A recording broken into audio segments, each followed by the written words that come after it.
Nyanja TV ni TV yako pendwa, inakuletea habari za kitaifa, kimataifa, michezo na burudani, visa na mikasa, makala, elimu pamoja na kipindi cha mila na desturi za makabila yetu hapa Tanzania. Tazama Nyanja TV.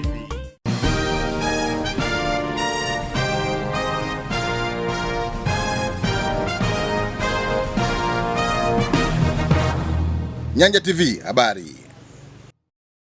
Watoto wanahitaji huruma, wanahitaji mapenzi na kuwekwa karibu na wazazi wao. Lakini kwa wakati huo wapo watoto ambao wanakosa upendo wa wazazi, wanakosa ukaribu wa wazazi. Nao ni watoto yatima. Shirika lisilo la kiserikali Seed of Change SOC limetembelea kituo cha watoto yatima kilichopo Kibaha Picha ya Ndege mkoani Pwani kwa ajili ya matendo ya huruma kwa watoto hao. Twende tukamsikilize mwenyekiti wa shirika hilo la Seed of Change SOC akielezea kuhusiana na ziara hiyo. Mimi ni Fatuma Jalala, ni mwenyekiti wa taasisi isiyo ya kiserikali inayojulikana kwa jina la Seed of Changes. Niko hapa kwenye kituo hiki ambacho kiko Kibaha Picha ya Ndege kwa ajili ya kwa ajili ya matendo ya huruma, kwa ajili ya kuwagusa watoto, kuwaletea chochote tulichokuwa nacho, tulichojaliwa, ili na wao waweze kufurahia sikukuu kama watoto wengine ambao wanafurahia sikukuu wakiwa na wazazi wao majumbani, kama watoto wetu ambao tuko nao majumbani. Na ni moyo umenisukuma kwamba nifanye hivyo kwa sababu pia taasisi yetu sisi inashughulika na mambo ya kuempower vijana, wanawake na watoto sambamba na mazingira. Kwa hiyo ni moja ya majukumu yetu, ni moja ya malengo yetu katika taasisi. Kwa hiyo nimefurahi kwamba tumepokelewa vizuri na watoto wamefurahi, na hilo lilikuwa ndio tumaini letu, lakini pia vile vile wametuombea Mungu na wameombea Mungu taasisi kwamba ikuwe daima na daima. Wa kiume wako 34, wa kike wako 30, na tunamshukuru Mwenyezi Mungu tuko mwaka wa 24 kwenye huduma. Na sisi hao waheshimiwa tunaletewa na ustawi wa jamii. Kwa hapa Kibaha, manispaa ya mji Kibaha, idara ya ustawi wa jamii, wao ndio wanatuletea waheshimiwa.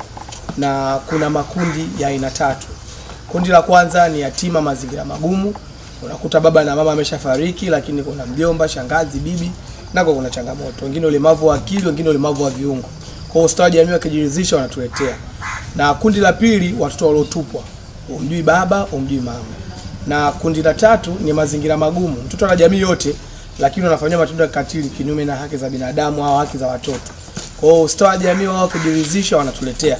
Na sisi kwetu hapa tunapokea watoto kuanzia mwezi mmoja mpaka miaka 5, alafu tunawakuza wenyewe. Tunamshukuru Mwenyezi Mungu, tuna watoto kuanzia darasa la awali mpaka vyuo vikuu na wengine wameshapata kazi huko, Mungu amewasaidia. Karibuni sana. Huyu ni nyumbani. Ni baba wa watoto, ni kaka, ni sehemu ya familia yetu sana. Yaani amekuwa Mwenyezi Mungu anamtumia kuleta wadau sana. Na amekuwa sehemu ya familia sana pamoja na kaka hapa. Wamekuwa ni sehemu ya familia sana. Chochote Mungu anachowabariki huwa analeta watu, anatutangaza ili kazi ya Mungu iende. Maana hao waheshimiwa hatuangalii dini wala dhehebu, wala tunachoangalia hao watoto ambao watakao mtaani leo hiyo watakuwa wapate furaha waende. Kwa karibuni sana. Nimekuwa ni sehemu ya familia ya Buroma kwa muda wote na muda mwingi sana nashirikiana na nyinyi.